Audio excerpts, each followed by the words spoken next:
why one of the focuses that we want to work on is the short game, is because after reading your background, you told me the sand wedge was your favorite club. Now tell me in just a little bit, why do you like the sand wedge so much?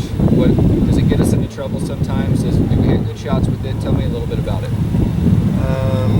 Just kind of my go-to club, but I find that my chipping is pretty inconsistent. Sure.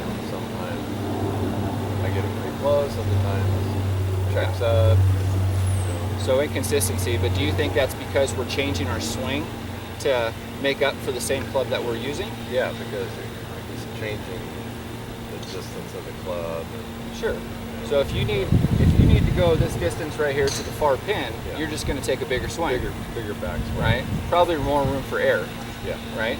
So what I want to do is I want to introduce a little bit more of the chipping and kind of get you a little acclimated with different distances, right? Because what I'd like to see a little bit more of is consistency. Right. I'd like to see, a little bit of same ball position, playing off the back foot. I'd like to see a little bit more of, changing up the club and letting the loft determine the difference in distance in the rollout. Okay? So, we can kind of park that sand wedge right now. I have sand wedge right here, but what I'd like to do is maybe grab that 9-iron, which I think is the second club right there. Good. Okay.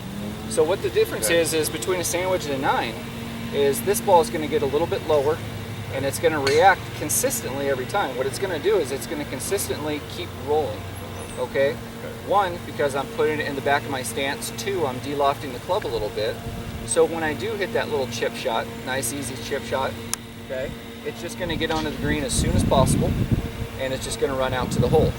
Now obviously the difference in distance that we need will determine the club that we're going to use, but we're going to try to keep the club the same, so that way we don't have to change the swing, we just have to change the club. Pretty simple, right? The swing stays the same. Correct. So I'm going to play it off the back of my foot here. Okay, club down, feet close together, hands forward, and all I'm going to do is use more of like a putting stroke, keeping it low. I have a little lowercase y with my arms and my club, and I want to keep that throughout the stroke. Okay. I don't want to have to break down, and sometimes does the wrist stay passive? yeah, and sometimes when you hit those shots with the sand wedge, there's a tendency to break down depending on what flight you want out of it, right? And that's where the inconsistency comes, right? You're kind of improvising out there, whereas here, we're taking the guesswork out. So let me just demonstrate one right quick. Hands forward, and all I'm going to do is get it rolling.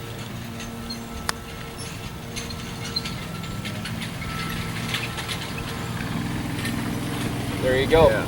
Pretty simple little chip, okay? Takes the guesswork out. So just Getting it rolling. I like to think of it as skipping rocks on a pond, right?